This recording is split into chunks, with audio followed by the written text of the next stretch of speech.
Assalamu alaikum, my dear students. This is class 12th and today's topic is radioactivity, part 2nd. Radioactivity. Please have the heading Radioactivity, part 2. Radioactivity, part 2nd. First part में हमने radio activity क्या है, radio activity के laws, Rutherford सोडी law जिसको displacement law भी कहते हैं, ये इक्वेशन जो आपने देखी है n is equal to n0 e raise power minus lambda t, इसको रेडियो एक्टिव डीके लॉ कहते हैं। रेडियो एक्टिव डीके लॉ, इसको हमने डिराइव किया, फर्स्ट पॉइंट। सेकंड पॉइंट, हमने हाफ लाइफ पीरियड के लिए इक्वेशन निकाली 0.693 बाय लैम्डा।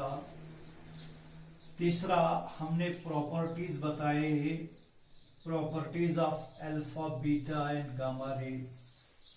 ठीक है, ये सारी चीजें हमने वीडियो 1 में बताए, यानी रेडियो एक्टिविटी पार्ट फर्स्ट में हमने ये सारी चीजें आपको बताई, डिराइव किया। तो आज हमें जो टॉपिक है that is types of radio active decay. Types of radio active decay. जो हमने कहा कि रेडियो एक्टिविटी में alpha beta gamma rays emit हो रहे हैं, उसी हिसाब से we will say that the types of radio activity की। तो आप पहले नोट करके रखें, there are 5 types of radio active decay. Number 1 alpha decay, alpha decay. Number 2 beta minus decay, beta minus decay. Number 3 beta plus decay. Number 4 inverse beta decay, beta decay. It's also called electron capture,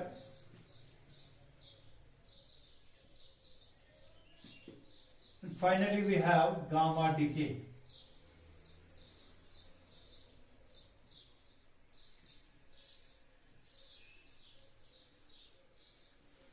Gamma decay. So please note these types of radioactive decay: alpha decay, beta minus decay, beta plus decay, inverse beta decay or electron capture, and gamma decay. These are 5 types of radioactive decay. यानी जो disintegration हो रही है, वो radio activity में जो disintegration हो रही है, that's of these 5 types. Note किया? Now we will go through this one by one. Alpha decay, इस साथ में आप नोट बनाएं, इसकी कॉपी बनाएं। Now first one is alpha DK.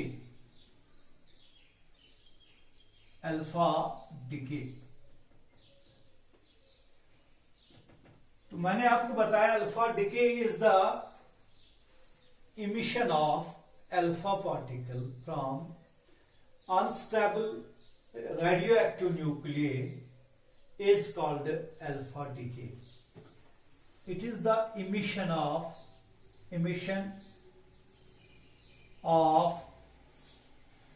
alpha particles from unstable nuclei. ठीक. Generally, these nuclei have too many protons and neutrons. ये इससे पहले भी मैंने आपको बताया, जब मैंने स्टेबिलिटी कर्व पढ़ाया आपको, स्टेबिलिटी, न्यूक्लियस स्टेबिलिटी, उसमें बताया अल्फा डिके कौन न्यूक्लियर दिखाते हैं, having too many of protons and neutrons. इनको n/z रेशो जो है उसको एडजस्ट करना है. तो ये स्टेबिलिटी गेन करते हैं to have the n/z ratio between 1 and 1.51. ये आपको याद है. So in the alpha decay we have the reaction XZA.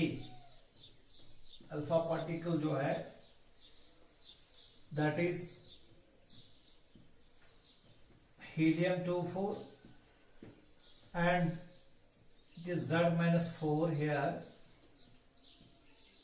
A-4 alpha particle plus energy released, that is Q. ये रिएक्शन है अल्फा डिके में. ये जो न्यूक्लियस है इसको पैरेंट न्यूक्लियस बोलते हैं. पैरेंट न्यूक्लियस, ठीक है. दिस इज डॉटर न्यूक्लियस,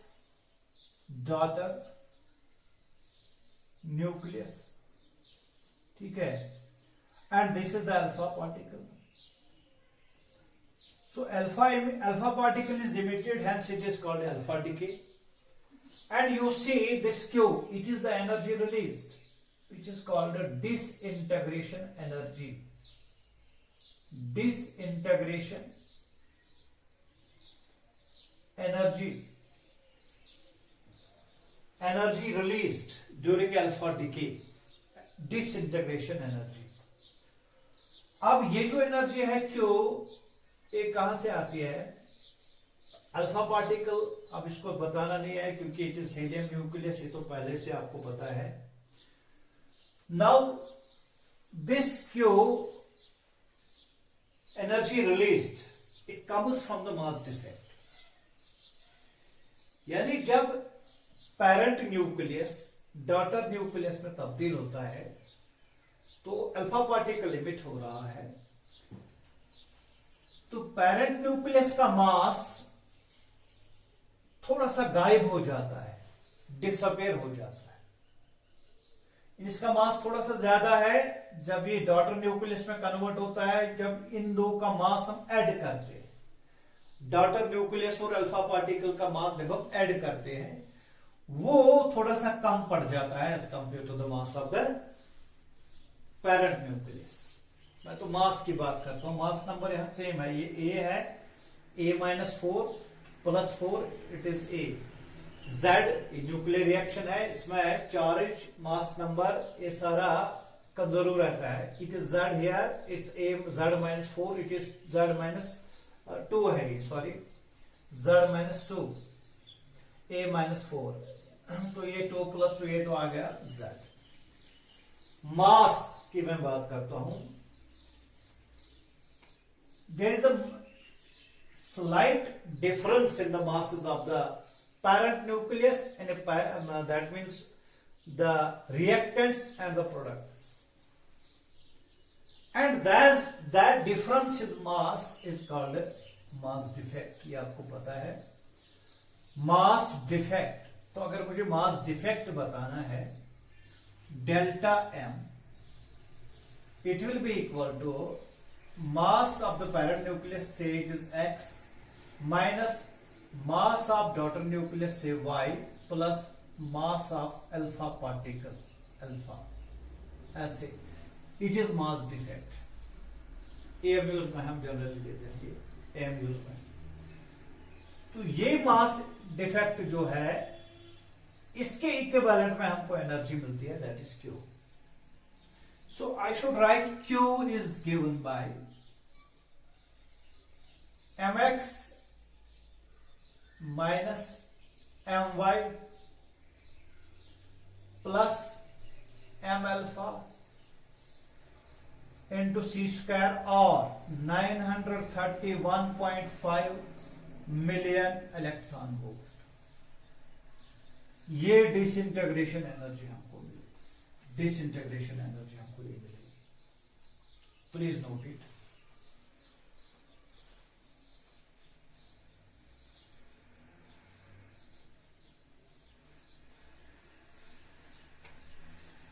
ठीक है। अब इसके बाद जो ये डिसइंटीग्रेशन एनर्जी जो है Q, it will be obtained, ये तो किस फॉर्म में है, it will be in the form of kinetic energy of daughter nucleus.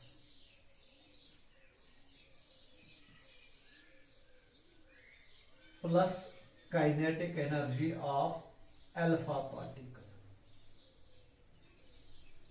यानी जो ये क्यू है it is equal to the kinetic energy of daughter nucleus plus kinetic energy of alpha particle. या मैं इस तरह लिख सकता हूं 1/2 my vy square plus 1/2 m alpha v alpha square and it will be equal to q. Please note it. Daughter nucleus की kinetic energy plus kinetic energy of alpha particle, ये total में जो है एनर्जी मिलती है आपको, यही disintegration energy है। तो ये आती कहां से है? Out of mass defect. जो हमने कहा नहीं क्यों कैलकुलेट करना है तो मास डिफेक्ट निकालना है। ठीक है। अब हम यहां से इस इक्वेशन से kinetic energy of alpha particle निकाल सकते हैं।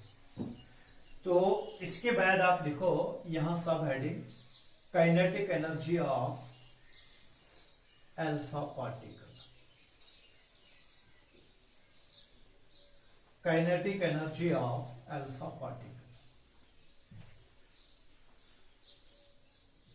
Kinetic energy of alpha particle. ठीक है।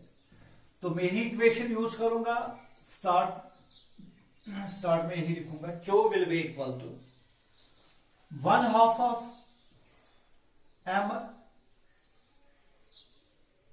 my vy square plus 1/2 of m alpha v alpha square. ठीक है। ठीक। अब इसके बाद यहां एक और चीज मैं लिखूंगा, वो ये है ये जो इक्वेशन है अल्फा डिके की इक्वेशन, यहां मैं लिखूंगा x z a gives y z -2 a -4 plus helium 24 plus q। ये जो इक्वेशन है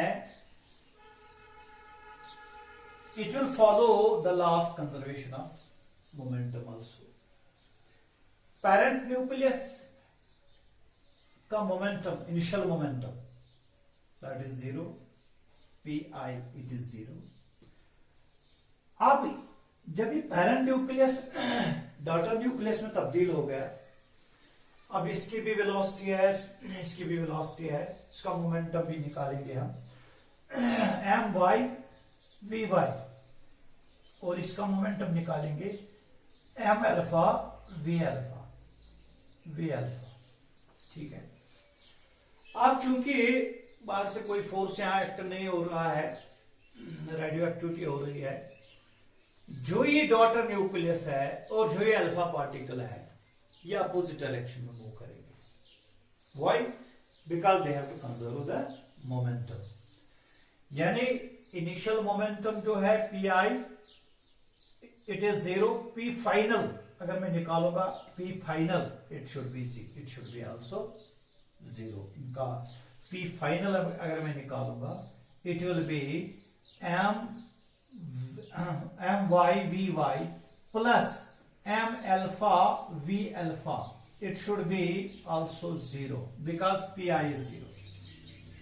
but you have to remember that they will be in opposite direction, यानी अगर ये पॉजिटिव है तो ये तो नेगेटिव लेना है, ठीक है। मोमेंटम सेम होगा, इसका ये मतलब है मोमेंटम सेम होगा, M alpha V alpha it is equal to M Y V Y. Mass अलग अलग है, वेलोसिटी अलग अलग है, मोमेंटम इनका सेम रहेगा। That means P Y it is equal to P alpha and it is equal to say P. ये समझ में आ गया माइनस क्यों मैंने लगाया?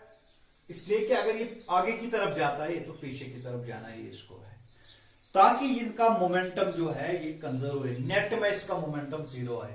ये मोमेंटम बराबर है तो ये कब जीरो बनेगा? When they are in opposite direction. दूसरी बात यह है कि स्पीड किसकी ज्यादा रहेगी? अल्फा पार्टिकल की। तो स्पीड क्योंकि डॉटर न्यूक्लियस का मास ज्यादा है, उसका स्पीड कम होना है कि मोमेंटम कंजर्व करने के लिए। तो अगर एम एल्फा अगर एम वाई ज्यादा है तो वी वाई कम है, वी वाई ज्यादा होगा एम एल्फा कम है, ठीक है। तो ये याद रख। तो काइनेटिक एनर्जी भी किसकी ज्यादा होगी? अल्फा पार्टिकल की भी, ठीक है। तो यहां हमको ये क्लियर हो गया कि M alpha V alpha that means momentum of alpha particle, it is my vy momentum of daughter nucleus, it is p, say it is p, ठीक है। दूसरी बात आपको mv is equal to P momentum यहां लिखते हैं, तो यहां v किसके बराबर लिखिए? p बाई m, ठीक है। तो यहां काइनेटिक एनर्जी जो है, काइनेटिक एनर्जी अगर हमें लिखनी हो, kinetic energy 1/2 of M V square, so should I write 1/2 of M V square के बदले P square by M square, एक एम कैंसिल हो गया तो P square by 2m। Kinetic energy की दूसरी फॉर्म में लिखता हूं, ये आपको पता ही होगा। Kinetic energy is equal to P square by 2m, ठीक है। So I will write it like this. जो मैंने यहां लिखा Q, it is P square, Py square divided by 2s my plus P alpha square divided by 2s m alpha। ये मैंने इसके बदले लिखा। काइनेटिक एनर्जी इस फॉर्म में भी है, इस फॉर्म में भी है, भी मैंने दिखाया। और ये काइनेटिक एनर्जी अल्फा पार्टिकल इस फॉर्म में है। और इनफैक्ट पी वाई और पी अल्फा बराबर है पी के बराबर, वो मैं लिख सकता हूं।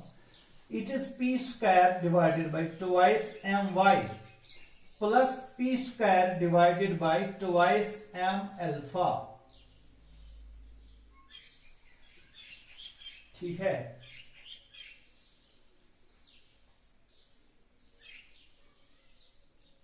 ठीक, अब मैं लिख सकता हूं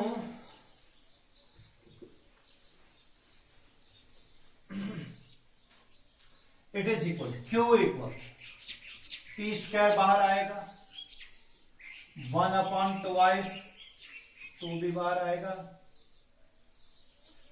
1/my प्लस 1/m अल्फा, 2 इसको मल्टीप्लाई हो जाएगा, 2s Q it is equal P square into m alpha plus my divided by my into m alpha, ऐसे, ठीक है।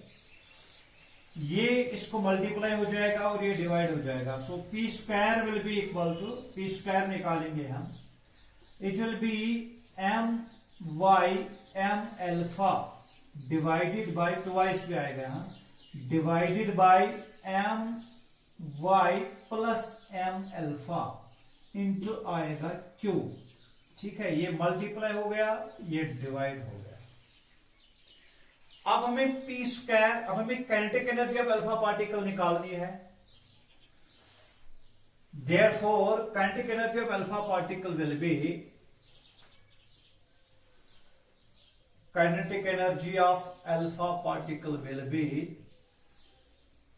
p square by twice m alpha, it will be equal to p square, वो ये है twice my m alpha into q divided by twice m alpha into q.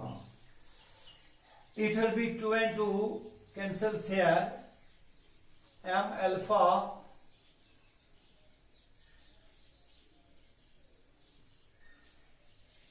ठीक है, ये वाला twice my m alpha twice my m alpha into q divided by my plus m alpha, twice m alpha, एक तो मैं भूल गया था, my प्लस m alpha. हाँ, अब ये m alpha कैंसिल हो गया, 2 कैंसिल हो गया, तो बताइए क्या रहेगा. शाबाश. It will be my into q divided by my plus m alpha. This is kinetic energy of alpha particles. ठीक, kinetic energy of alpha particles. तो ये चीज आपको याद रखना है. अब देखिए, what is this my? Mass of daughter nucleus and m alpha, mass of alpha particle. हम तो इस तरह भी लिख सकते हैं, व्हाट इज दिस, जैसा कि आपको याद है, x z a gives y z minus 2 a minus 4. इस डॉटर न्यूक्लियस का a minus 4 units mu divided by my, again a minus 4 plus m alpha, it is 4 units into q. 4 और 4 cancel हो गया. So kinetic energy of alpha particles will be equal to a minus 4 divided by a into q. ये expression हमने निकाली kinetic energy of alpha particles के लिए.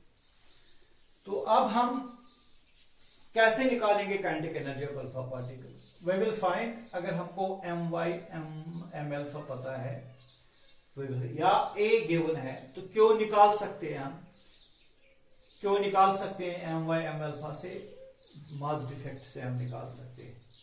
सो we can find the kinetic energy of alpha particles. तो ये चीज आप note करके रखो.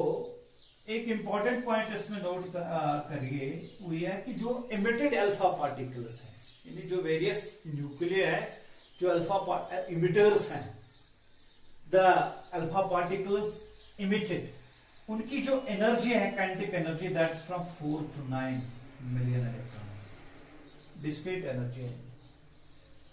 ठीक है, तो 4 to 9 million electron volt energy for various alpha emitters, we have this value of kinetic energy. ठीक है, ठीक है. यानी जो भी अल्फा इमिटर है, जो भी न्यूक्लियस है जो अल्फा पार्टिकल इमिट करता है, अल्फा इमिटर जिसको कहते हैं, उसमें क्या है कि जो अल्फा पार्टिकल्स की जो एनर्जी है, kinetic energy, that is not beyond this value 4 to 9. यानी almost they are having the same energy. ठीक है, but an important point is here कि जो न्यूक्लियस है, अल्फा इमिटर का जो न्यूक्लियस है, वो एक पोटेंशियल बैरियर की तरह बिहेव करता है, क्योंकि इसमें इलेक्ट्रोस्टैटिक पोटेंशियल एनर्जी होती है. So it behaves as a potential barrier, यानी एक पोटेंशियल बैरियर जिसकी एनर्जी कैलकुलेट हो गई अब तो 25 million electron volt. 25 million electron volt. ठीक है, यानी मैं इस तरह लिख सकता हूं, calculations, but the calculations reveal,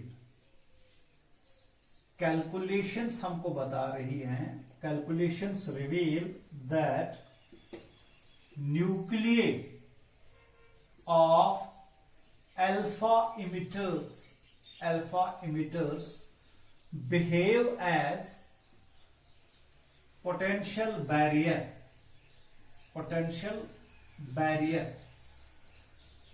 ठीक है, पोटेंशियल बैरियर. और ये पोटेंशियल बैरियर वही अल्फा पार्टिकल इमिट कर सरमाउंट कर सकते हैं, पार कर सकते हैं.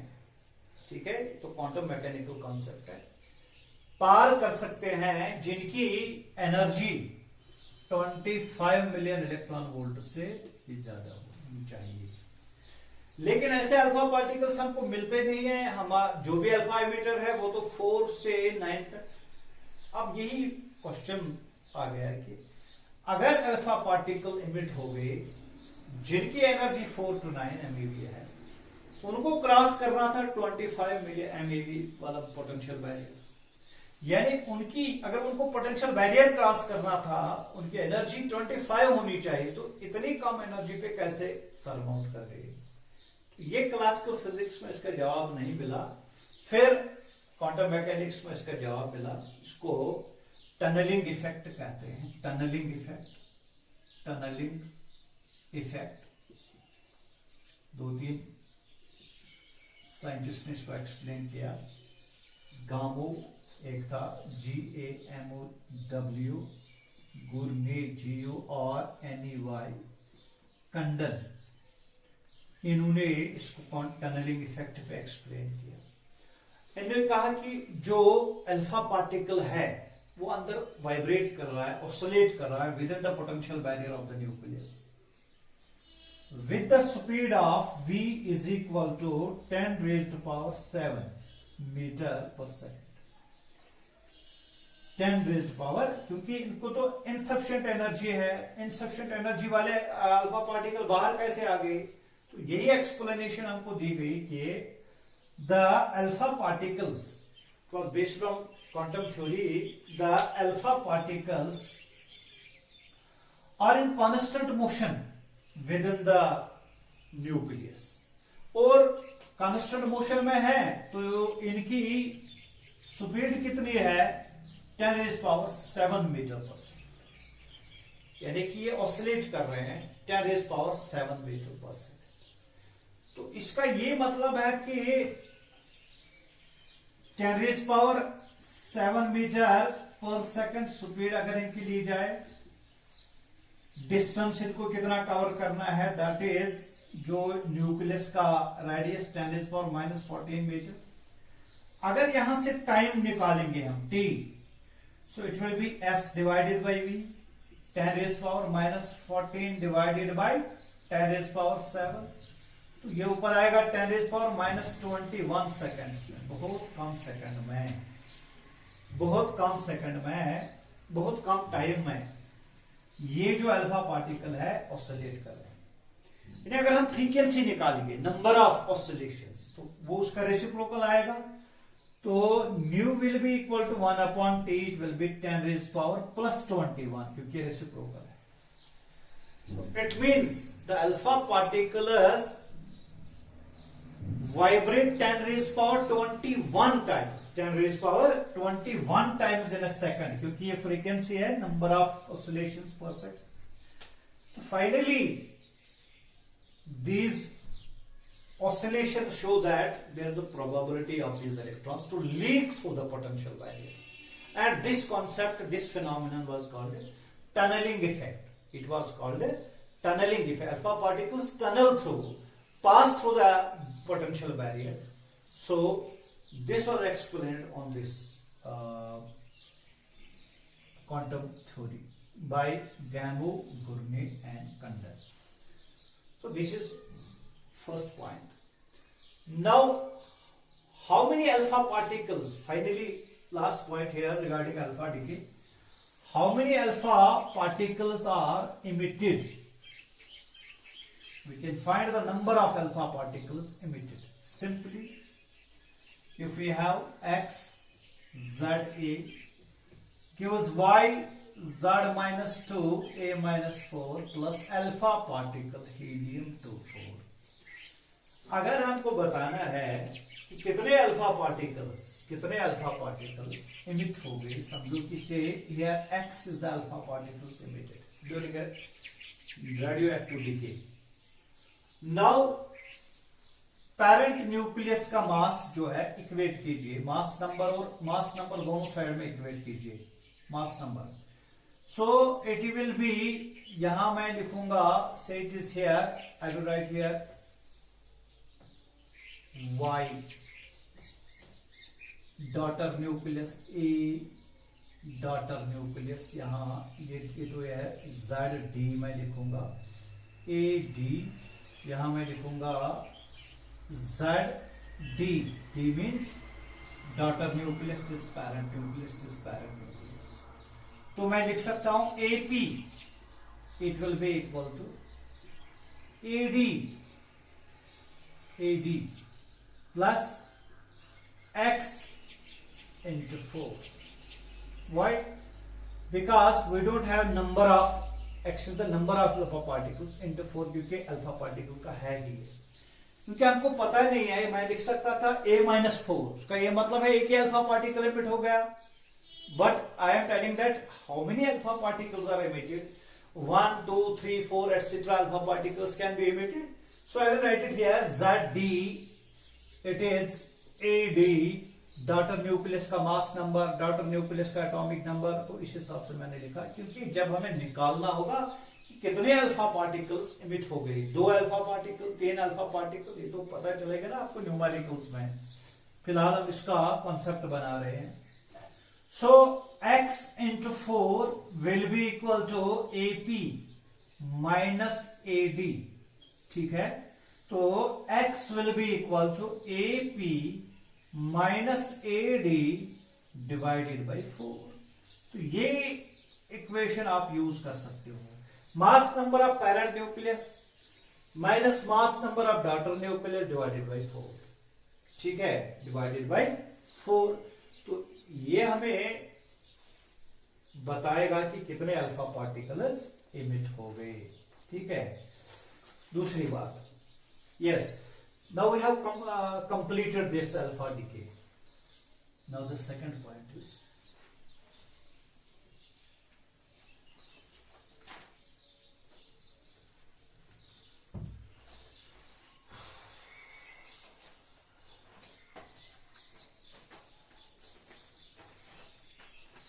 beta decay. Second is beta minus decay, ठीक है, दिस इज सेकेंड। एक्चुअल में हम बोल रहे हैं बीटा डिके।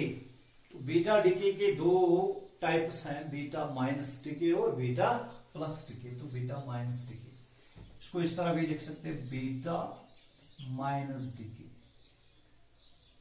तो याद रखना है, emission of A beta particle, emission of a beta particle from a radioactive nucleus is called beta decay, is called beta decay।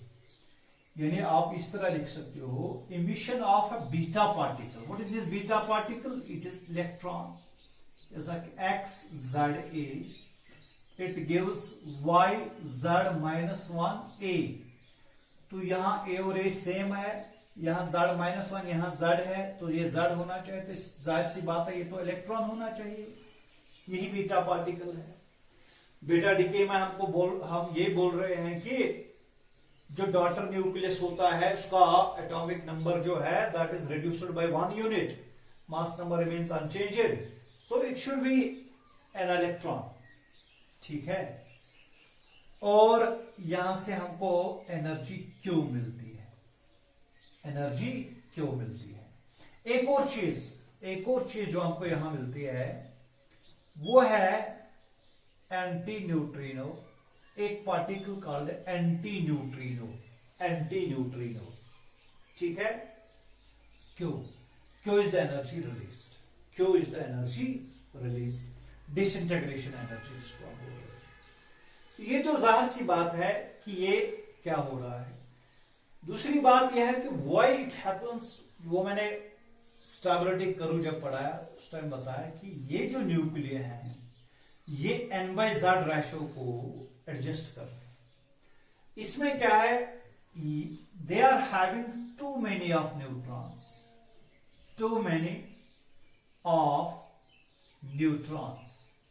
यानी ये वो न्यूक्लियर हैं जिनमें न्यूट्रॉन्स प्रोटॉन्स की निस्बत में ज्यादा है। As compared to proton, neutrons, they are having, as compared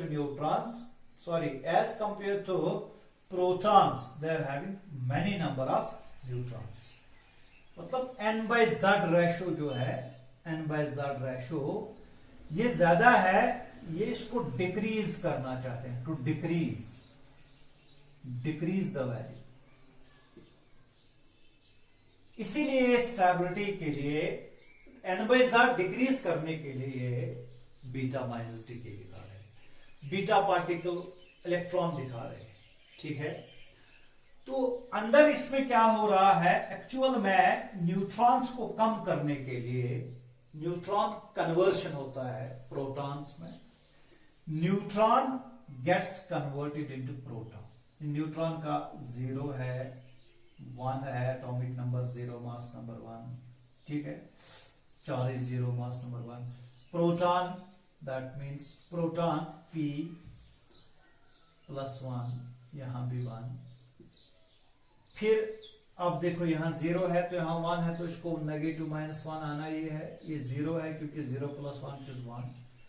ये देखिए इक्वेशन ये है. इसके बाद एक और पार्टिकल जो मैंने बताया, that is anti neutrino. What is that? Anti neutrino. अब अगर ये एंटी न्यूट्रिनो जो है ये क्यों आ गया, इसका कॉन्सेप्ट क्यों आ गया, एंटी न्यूट्रिनो साथ में क्यों आ गया बीटा डीके में? पहले आप याद रखो, इसमें न्यूट्रॉन कन्वर्जन होता है प्रोटॉन में, इलेक्ट्रॉन में, और एक और पार्टिकल मिलता है anti neutrino. Now why this anti neutrino? The concept was given by Pauli, Wolfgang Pali.